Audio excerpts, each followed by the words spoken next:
Hello everybody, it's Stevie here. Welcome to my first introduction to my new book, which is called Workplace Wellness, the Essential Healthy Workplace Guide.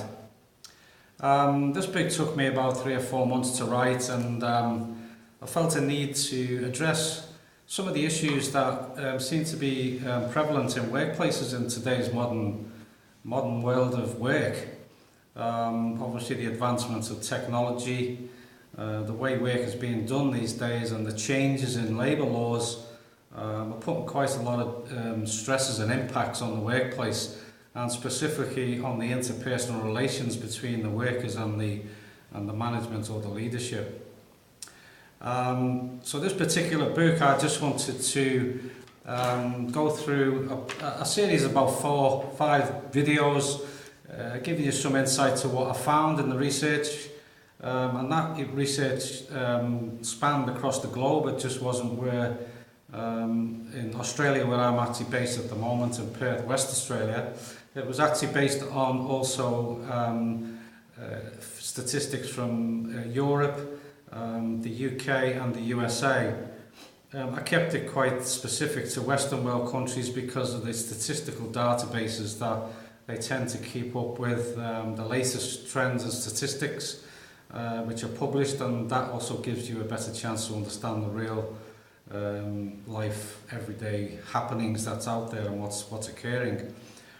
So I've used a lot of that data in the book to look at the trends, analyse those trends, and come up with some of the causes for what's causing illness and sickness in the workplace.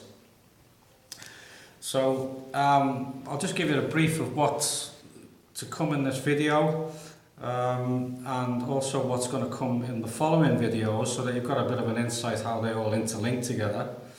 My aim is to go through about 3 or 4 maybe with the findings from the book and the research, and I also want to close off the series of videos with the final video on what you can actually do about these problems, and that's both from a worker perspective and a leadership perspective, and I'm sure that people will get some benefit from that, from either situation. Now, I did see and observe and find a lot of alarming statistics which really quite surprised me. And I'm not sure why that happened, because I thought I knew quite a lot of the issues before I went into the research mode.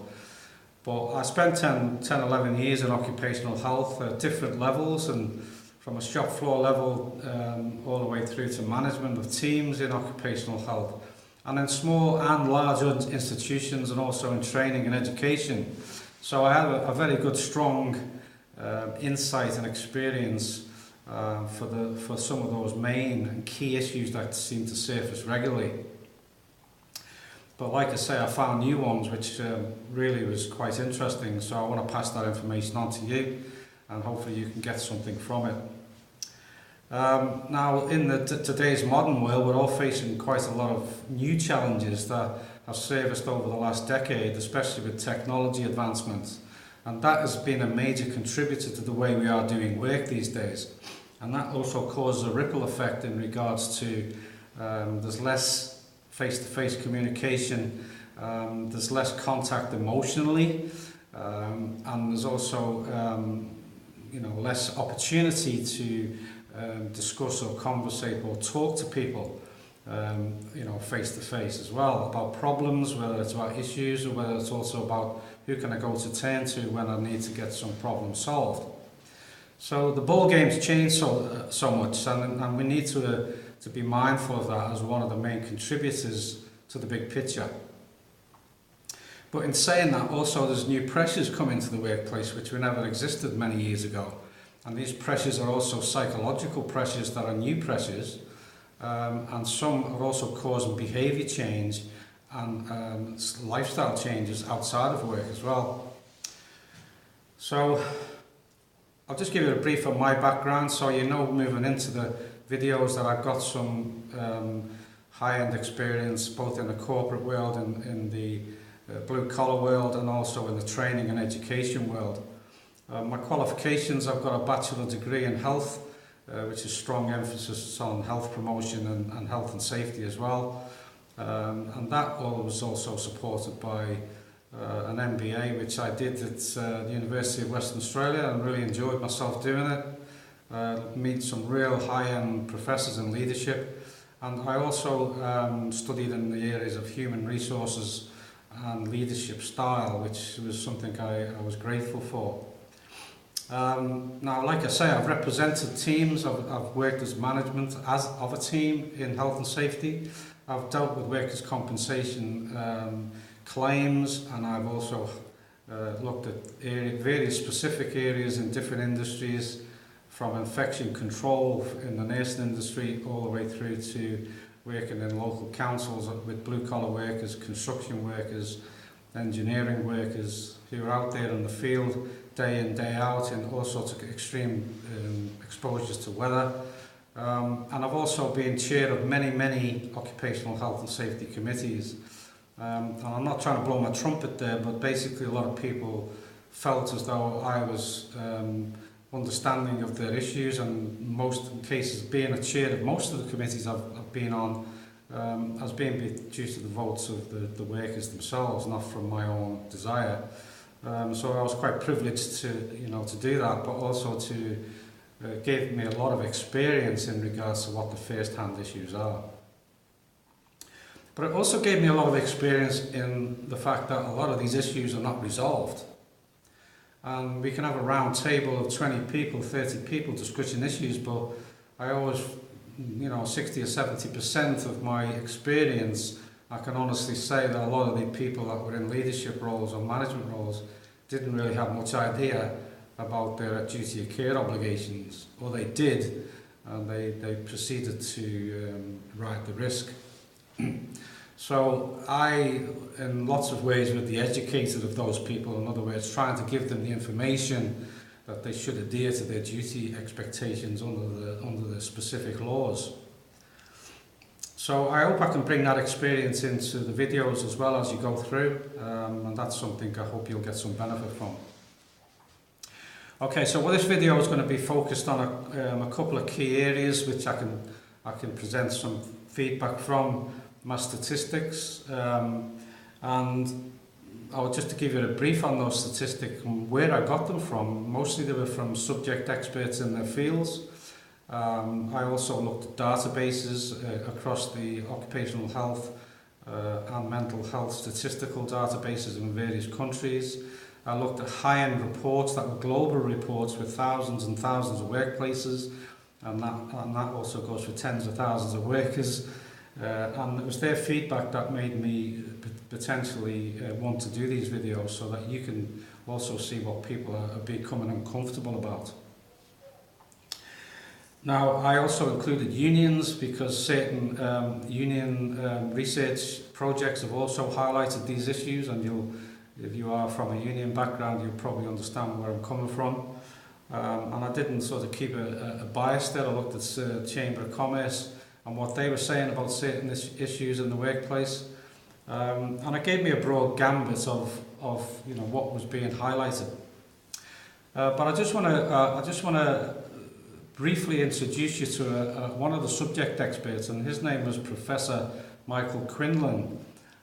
You may, if you're locally in Australia, you may know of this person. He's a high-end expert in industrial relations, and he is a subject expert at the highest level with 30 years experience in IR and also in workplace health and safety. So I want to start the video off, considering that he's spent 30 years in this field, with something he's actually stated in one of his research books, and his comments go as this. Now, Professor Michael Quinlan says that shifts in contractual labour laws have effectively reduced employee input and union bargain rights. Now, I fully agree with that. I've spent lots of time in my past jobs working with local workers on the shop floor. They can bang their head against the wall trying to get issues resolved, and in lots of cases people don't respond. And And then we've got the laws, which are the Australian laws, diminishing the rights of unions to enter the workplace to represent their members, which is also a contributing factor to one of the shifts in workplaces in regards to management power. So these little changes in the laws, changes in the way work is produced, are also having ripple effects in other areas. So the main focus of this video, just to give you a brief of what I found, and I found 5 key areas that seem to be popping up all through the research. So it's not just one particular project I look at, it was a common thread. And these 5 areas are based on workplace stress, workplace violence and bullying, workplace depression, which is one of the areas I found was quite interesting to learn about. Toxic environments, and I'm pretty sure you've already got your story to tell yourself, or you know someone who's been exposed to a toxic environment, and that seems to be quite prevalent also in the last few years. Now the other one was eating habits. Now eating habits may sound a bit strange in regards to the other 4, but eating habits have been identified as a cause of sickness in the workplace, and also if you look at the hygiene issues, but also the food poisoning issues, and also the diet that people are under when they're working, you start to open your mind up and realise that it's quite true, and that's a lot of the sickness and absenteeism are caused by all those areas. So I won't go into too much depth about the costs, but I will go into that a little bit later with the other videos. But the costs are quite significant, especially from a monetary point of view, but also the fact that the reputation from the organisation can be diminished if these areas are found out to be in the media or the local news or whatever it might be, or there's a particular serious injury or fatality. So I'll go through the current workplaces causes, what I found in the research, and I'll look about what the workers are actually dealing with on a regular basis, and then I'll look at why it's occurring, because we all know what's occurring, but we also want to know why these things are occurring. So I'll run through the reasons for you, and I'll also look at how the institutions can change. I'll give you some brief insight to that, but mostly I will put that information into my final video so you can get a full video on how you can change and how you can put programs in place to change all these issues. Okay, so I want to start off with keeping it sort of light-hearted as well, because it can be sort of serious, this stuff. But I want to go through some of the current workplace causes of sickness. Now when I say sickness, I mean I'm referring to an illness that's caused through work, and an illness where the person takes time off work, so they're absent from work due to illness. Now that's obviously got to come from a medical opinion before it's substantiated, but this is potentially the area I'm trying to focus on. What are the causes? Generally, in the big picture, the technology is changing the way work is done. It's also causing ripple effects, but the leadership style has a massive impact. And the leadership style meaning that the emphasis on profit and loss, KPIs before the welfare of the workers, is one of the key major areas from a holistic point of view.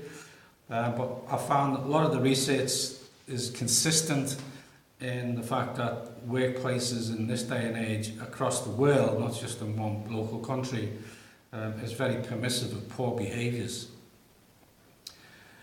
Now, it's very difficult to express what poor behaviours mean in such a short video, but I will go through some common behaviours, give you a little bit of insight in a moment, and then I'll go through some in the next video. So each video will give you an indicator of what them poor behaviours are.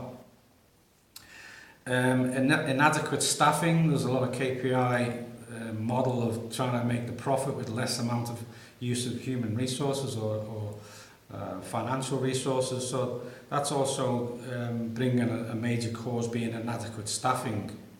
People are trying to run organisations with minimal staff, and obviously that can have a ripple effect on other areas as well. There is major issues that are highlighting trends in restructuring across the world. So businesses are starting to reconstruct, obviously with the technology issues. Do they need labour anymore? Can we put people off? Are they made redundant? Do we need to go and stop the contractual work and put people on project work, and use people as need basis? The other one that is a very serious one, which is something that everyone needs to be concerned about, is the use of labour hire. Now, use of labour hire personnel has caused a massive ripple effect, not only in areas of health and safety, because obviously there's lots of good companies, but there's plenty of bad ones as well. And they've sprouted up over the last 10 years because obviously there's certain booms around certain countries and they need staff urgently. So this model of labour hire, the use of contractors versus the use of regular employed personnel, and also the use of project workers, has also become a current trend. So what are the workers actually dealing with? That's the key ripple effect from all these changes. Well, I found from majority of the findings that excessive workloads are fairly prominent. People, and I've had experience of this myself, there's a lot of stress in the workplace where places I've worked because people are overloaded with work. They come to the point where they get overwhelmed with the amount of work that they're doing, no time for breaks, no time for rest, and they're continuously in this production mode. And that can obviously vary between industry and type of work as well. People are working longer working hours. Those who have jobs are working more hours than they used to, because obviously the company's trying to use the resources in the most effective manner. But the problem is the worker's becoming the scapegoat, and the worker has to put more hours in, and sometimes they do that under fear, because if they don't, they lose the job, or they're discriminated against in other ways, and their privileges might be taken away. So they're operating under a fear factor quite often, which also makes them feel distressed. Lots of people in the reports, the survey reports from the research I've done, have presented information that often they feel isolated and alone in the job. They're not given much support on the job, or they've got inadequate resources to work with, and that gives them a feeling of anxiety or sometimes even worthlessness. So they're trying to cope with a stressful situation, a stressful job, but they haven't got the support to back it up. And that's very prominent. The other one is not being involved in decision making, which I commonly can agree to in most of the roles I've been in. It's this management versus worker philosophy where I'm the boss, I'm the leader, you need to do as you're told, rather than, well, Mary Smith, you've had 35 years experience on the job, what do you feel about this?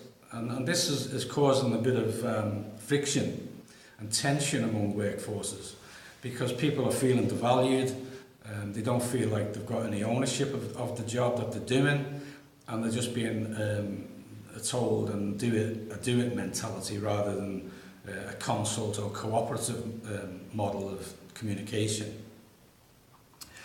Often job descriptions are available, or job descriptions are not available, and if job descriptions are available, they're often overloaded with tasks or overloaded with duties that often the worker can't actually cope with while they're on the job.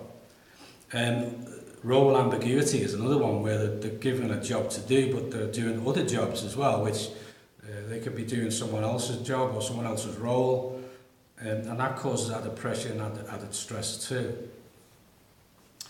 So why are all these things occurring? Well, I've given you some insight before about technology. It's taken over the the face-to-face communication, the less need for manual labour in lots of ways. It's also increasing more stress because people are never having any rest. And it depends on the type of work you do, obviously. But job descriptions are a fairly important component of a person's role. They need to know what they have to do, and they need to know what they shouldn't be doing. So that is a big issue from a management leader point of view. They've got to get that job description right, from what I can see. But there's also lots of information from the reports that I've seen with workers specifically saying that they're working under toxic leadership. And that leadership style, or that leadership dominance of autocratic versus transformational, meaning, you know, we'll collaborate, we'll consult, doesn't really happen too much.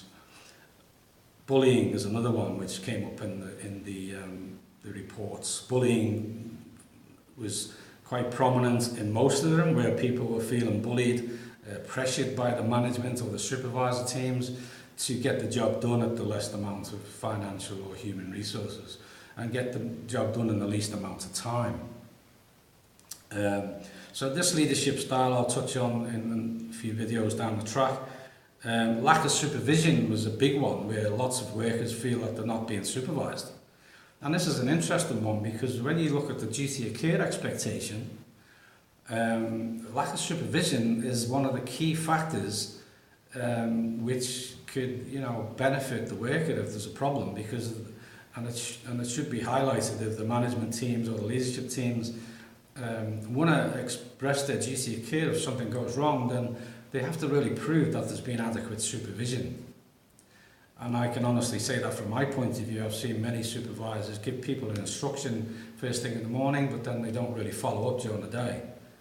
And then when accidents occur, or serious injuries or deaths occur, they're trying to backtrack in regards to, well, where did you provide the supervision? This is especially so in labour hire industries, where people are just given the induction, they're on the job, they're doing the job, something goes wrong, and where's the supervisor? So that's one of the things that came up from the worker's point of view. Also, leaders were also expressing their concerns about their leaders. So we obviously have a ripple effect from a pyramid situation, where the leader at the top is passing the situation down to the leader managers, and the leader managers are passing their information down to the workers. But leaders are becoming stressed because leaders are not given the support they need either, or the finances. In lots of cases, you'd probably be aware, budgets are very tight in some institutions, so they're cutting back on what they spend on, and that also has an impact on the effectiveness or the safety or the welfare of the workforce. So it's not just workers, it's also leaders, and leaders in lots of cases are not understanding the type or the style of leadership they're supposed to be adopting, or they're not trained in leadership, and that also has a major impact on the relations between the workers and their management. Okay, so the big factor I just want to make sure that you know, because we know what the workers are dealing with, we know why it's happening in most cases, but we also need to know that the workplaces can change. And I feel that this book that I've written for a reason will help you to do that, because whatever side of the fence you sit on, whether it's a worker or whether it's a manager or a supervisor or a leader, you really do need to know your duty of care, because mental health issues are just as prevalent as serious injuries. And I'll go into that a little bit in a moment. So these 5 videos I'm going to do will hopefully give you some insight to each of those, the stress, the bullying, the toxic environments, the depression, and also the eating habits. So you've got a big picture view of the real causes of workplace illness and workplace sickness at the moment. I want to close the video because I want to keep it short and sweet for the first one. But I want to close it on a nice little quote from Professor Michael Quinlan again. Michael Quinlan is an expert. You can follow up after the video if you want to read a bit more about his experience. But he closes one interesting quote which I think I should pass on. Now he says that available evidence indicates that occupational disease is grossly underestimated and is responsible for far more deaths than traumatic injury.